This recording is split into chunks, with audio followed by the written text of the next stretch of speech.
Hello बच्चों, welcome back to my channel. कैसे हैं आप सब लोग। हम लोग बिजनेस सेक्रेटरी फ्रेमवर्क व्यवसायिक नियमन रूपरेखा पढ़ रहे थे। तो इसमें मैंने आप लोगों का जो चैप्टर लास्ट पढ़ाया था, जो इससे पहले की प्रीवियस वीडियो थी, उसमें स्पष्ट रूप से व्यर्थ घोषित ठहराओ।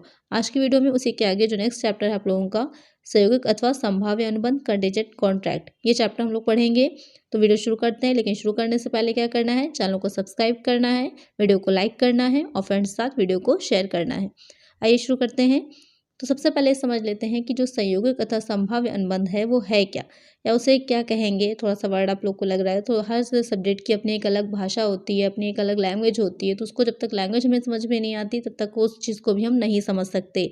तो जो संयोगिक अनुबंध है, तो कुछ इस तरह के अनुबंध होते हैं जिसमें पक्षकारों के जो बीच में अधिकार एवं दायित्व होते हैं कि भविष्य की कोई घटना घटित होने या न होने पर डिपेंड करते हैं। भविष्य में, फ्यूचर में कोई भी घटना, कोई भी इंसिडेंट होगा या नहीं होगा, उस पर डिपेंड करते हैं वो अनुबंध। तो ये अनुबंध क्या हो जाते हैं, संयोगिक अनुबंध कहलाते हैं। नाम से स्पष्ट हो रहा है, संयोगिक, किसी संयोग के होने पर डिपेंड करने वाले अनुबंध। तो ऐसे अनुबंधों को क्या कहा जाता है, संयोगिक या फिर संभाव्य अनुबंध कहा जाता है।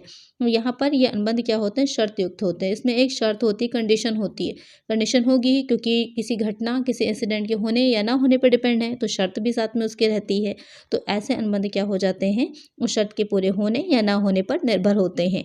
तो ये हो जाते हैं संयोगिक अनुबंध। अब हम देखते हैं जो भारतीय अनुबंध अधिनियम है उसमें इसकी क्या डेफिनेशन दे रखी है। संयोगिक अनुबंध किसी कार्य को करने अथवा ना करने का एक ऐसा अनुबंध है जो कि उस अनुबंध के संपार्श्विक किसी घटना के घटित होने या ना होने पर निर्भर करता है। A contingent contract is a contract to do or not to do something if some event collateral to such contract does or does not happen। वही चीज़ इसमें भी कह रखी है आपके डिफिनेशन में भी, कि किसी कार्य को करने या फिर ना करने इस तरह का कोई अनुबंध होगा, और साथ ही उसकी जो संपार्श्विक घटना है, जो उससे जुड़ी हुई कोई घटना है, उसके घटित होने या ना होने पर वो निर्भर करते हैं। एग्जाम्पल के तौर पर अगर हम बात करें, जैसे कि अग्नि बीमा कराया जाता है, फायर इंश्योरेंस कराया जाता है, तो वहाँ पर यही तो अनुबंध होता है कि अगर जो है, जो भी टाइम का बीमा कराया गया है, फायर इंश्योरेंस कराया गया है, कि अगर उस टाइमिंग में आग लग जाती है उस जगह पर या उस सामग्री में, जिस भी चीज़ का कराया गया होगा उसमें, तो जो बीमा कंपनी होती है, बीमा करने वाली कंपनी होती है, उसका जो भी प्रीमियम होता है, जो पॉलिसीज में डिसाइड किया जाता है, वो अमाउंट क्या करती है, देती है उस व्यक्ति को। तो वो क्या हो जाएगा, सहयोगिक अनुबंध, क्योंकि वो आग लगने या ना लगने की घटना पर डिपेंड करता है। भविष्य में अगर आग लगने की घटना होती है जिससे कि कोई नुकसान पहुंच रहा है, तो उसके लिए कंपनसेशन, जो भी क्षतिपूर्ति होती है, वो कंपनी देगी। अगर नहीं लगेगी तो कंपनी उसमें जो भी क्षतिपूर्ति की राशि है वो नहीं देगी। तो वो किस तरह का अनुबंध हो जाएगा, सहयोगिक अनुबंध हो जाएगा, कंटीजेंट कॉन्ट्रैक्ट हो जाएगा। अब देख लेते हैं जो सहयोगिक अनुबंध होता है उसके लक्षण क्या हैं, एसेंशियल्स ऑफ कंटीजेंट कॉन्ट्रैक्ट। तो इसमें जो पहला लक्षण हो जाता है, अनुबंध का निष्पादन किसी घटना पर निर्भर होना चाहिए। Performance of contract should depend upon some event. पहले आप लोग समझ गए होंगे कि किसी घटना के घटित होना, अभी मैंने ऐसे बताया था कि आग लगेगी तो आग लगने की जो घटना है उस पर डिपेंड करेगा। अगर हो लगेगी तभी जो है क्षतिपूर्ति मिलेगी, अगर नहीं लगती तो किसी तरह की क्षतिपूर्ति नहीं मिलती।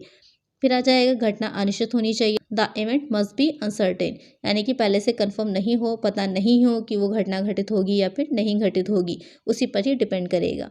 फिर आ जाता है, घटना अनुबंध के संपार्श्विक होनी चाहिए। The event must be collateral. तो यहाँ पर संपार्श्विक से मतलब ये है कि उसी घटना के घटित होने पर ही वो चीज़ डिपेंड करनी चाहिए। अगर वो उस अनुबंध का अंग नहीं हो रही है, जो भी घटना घटित हो रही है वो उसका अनुबंध का अंग नहीं है, तो वहाँ पर वो अनुबंध क्या होगा, नहीं माना जाएगा संयोगिक अनुबंध। इस तरह से समझ लीजिए कि जो भी गाड़ी है, कोई व्हीकल आप लोग खरीद रहे हैं तो उसका इंश्योरेंस कराते हैं। तो इंश्योरेंस कराने में क्या होता है कि अगर इंश्योरेंस किस चीज़ पर कराया जाता है, कि अगर किसी तरह की कोई दुर्घटना होती है, कोई एक्सीडेंट होता है जिससे कि उस गाड़ी को, व्हीकल को किसी तरह की हानि पहुंचेगी, कोई नुकसान होगा, तो उसी की भरपाई क्या करती है, वो जो इंश्योरेंस कंपनी है वो करती है।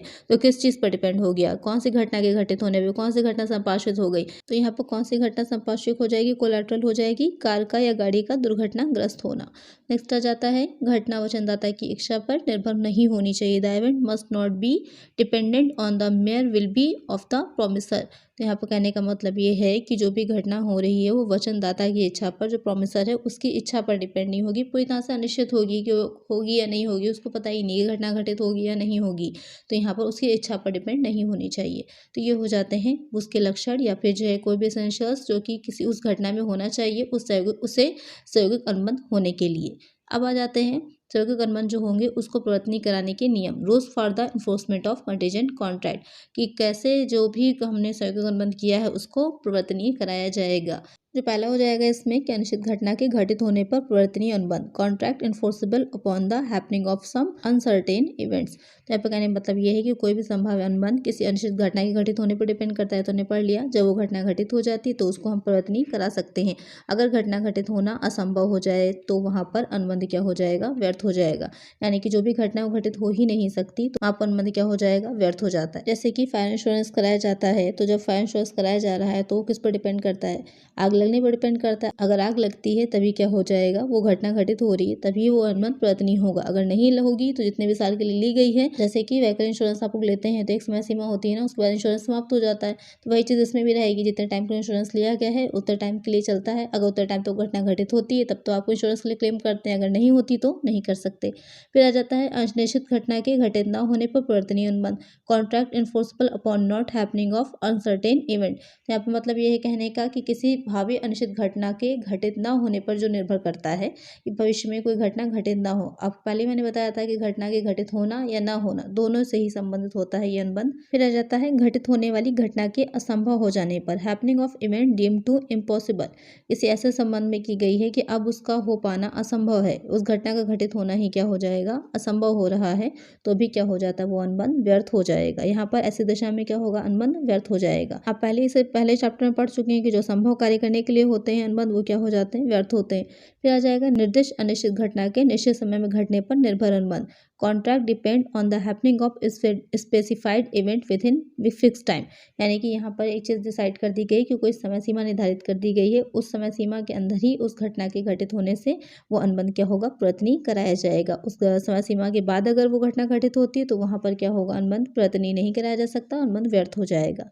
फिर आ जाता है निर्दिष्ट अनिश्चित घटना के निश्चित समय में ना घटने पर अनुबंध। ये उसका जस्ट अपोजिट है, जिससे पहले का पॉइंट आपने पढ़ा था उसमें निर्दिष्ट समय में वो घटना का घटित होना था। यहाँ पर क्या था कि जो समय सीमा दी गई उस समय सीमा के अंदर वो घटना घटित ना हो तभी वो अनुबंध क्या होता है, परिवर्तनीय कराया जाएगा।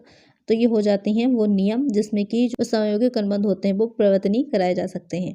अब हम एक चीज़ देख लेते हैं जो आपने इससे पहले पढ़ा था बाजी के ठहराव के बारे में, और जो इससे पहले एक चैप्टर था जहाँ पर जो आपका स्पष्ट रूप से व्यर्थ होते हैं वहाँ पर हमने पढ़ा था बाजी का ठहराव। तो उसमें और सहयोगिक अनुबंध जो होता है उसके बीच में डिफरेंस क्या, अंतर क्या है, क्योंकि काफ़ी हद तक आपको सेम लग रहा होगा, थोड़ा कन्फ्यूजन भी होगा आपके माइंड में। तो पहले हम समझ लेते हैं कि इसके बीच में अंतर क्या है। एग्जाम में पूछा भी जाता है शॉर्ट क्वेश्चन में आप लोगों के ये, इसके बीच में डिफरेंस देख लेते हैं। सबसे पहले हो जाता है वैधता, वैलिडिटी। जो सहयोगिक अनुबंध होते हैं वो क्या हो जाते हैं, वैध होते हैं, मान्य होते हैं। और जो बाजी का ठहराव होता है वो क्या होगा, वैध नहीं माना जाता। फिर आ जाता है स्वभाव, नेचर। तो नेचर में ये रहेगा कि जो भी सहयोगिक अनुबंध है वो कोई भी सहयोगिक अनुबंध क्या होगा, बाजी के अनुबंध नहीं होते। लेकिन जो बाजी का ठहराव होता है वो सभी बाजी के ठहराव क्या हो जाते हैं, सहयोगिक अनुबंध होते हैं। क्योंकि बाजी के ठहराव भी किसी घटना के होने या ना होने से ही रिलेटेड होते हैं, और सहयोगिक अनुबंध भी क्या होता है कि कोई घटना होना या ना होने पर डिपेंड करता है। फिर आ जाता है हित, इंटरेस्ट। तो यहाँ पर जो सहयोगिक अनुबंध होता है तो उस अनुबंध में किसी घटना के घटित होने अथवा ना होने पर निर्भर करता है। हित यहाँ पर दोनों ही पक्षकारों का सही रहेगा। लेकिन जो बाजी का ठहराव होता है उसमें क्या रहता है, एक की जीत होती है, दूसरे की हार होती है। तो जो जीतेगा जाहिर सी बात है उसका हित हो रहा है, जो हारेगा उसका अहित हो जाएगा। फिर आ जाता है भावी घटना, फ्यूचर इवेंट। तो यहाँ पर जो सहयोगिक अनुबंध होते हैं वो किसी भावी घटना के संपार्श्विक होते हैं, कोलैटरल। मैंने समझाया था आप लोगों को कि ऐसे कार की दुर्घटना होना वो संपार्श्विक घटना है, लेकिन उसी घटना के घटित होने पर ही क्या होगा, क्षतिपूर्ति की राशि मिलेगी। और जो बाजी के ठहराव होते हैं वहाँ पर घटना ही ठहराव के निर्णय करने का तत्व होता है। यानी कि घटना घटित हुई फौरन जीत हो गई, घटना घटित नहीं हुई तो हार हो गई। फिर आ जाता है निष्पादन, परफॉर्मेंस। तो यहाँ पर क्या रहता है, इसमें पक्षकार का अभिप्राय निष्पादन करने का होता है, लाभ या हानि का नहीं होता है, कि सिर्फ प्रॉफिट या लॉस होगा ये नहीं होता। यहाँ पर यह होगा कि वो घटना घटित हो रही है तो उससे जो भी निकल करके आ रहा है परफॉर्मेंस उसको करना होता है, उसको वो चीज़ देनी होती है। वहाँ पर जो भी अनुबंध होगा उसका निष्पादन करना होता है। तो यहाँ पर लेकिन जो बाजी का ठहराव होता है उसमें क्या होगा, निष्पादन करने का हित नहीं होता, अभिप्राय नहीं होता। तो वहाँ पर सिर्फ रहता है कि लाभ कमाना है, उद्देश्य जो उसका रहेगा निष्पादन करना अनुबंध का नहीं होता, लाभ कमाना होता है। फिर आ जाता है परिवर्तनीयता, एनफोर्सबिलिटी। तो यहाँ पर क्या होगा, जो सहयोगिक अनुबंध होते हैं वैध होते हैं तो उसे परिवर्तनीय कराया जा सकता है। लेकिन जो बाजी के ठहराव है वो स्पष्ट रूप से व्यर्थ घोषित ठहराव है, जिनको कि वैध नहीं कराया जा सकता, परिवर्तनीय कराया नहीं जा सकता।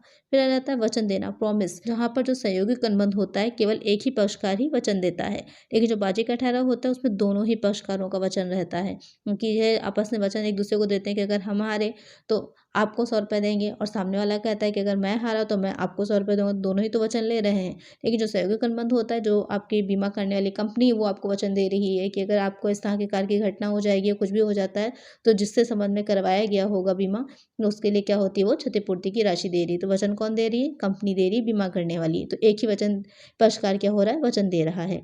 और बाजी के ठहराव में दोनों पक्षकार वचन देते हैं, तो दोनों के बीच में यही डिफरेंस होता है। आई होप आपको अच्छे से डिफरेंस समझ में आ गया होगा। एग्जाम में आए तो आप आसानी से इसे लिख सकते हैं।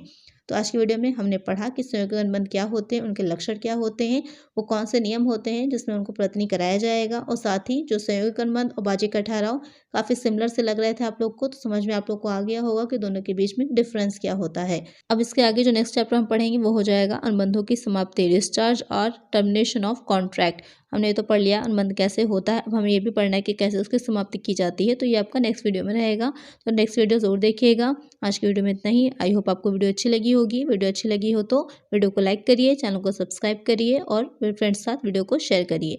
मिलते हैं नेक्स्ट वीडियो में। Thank you.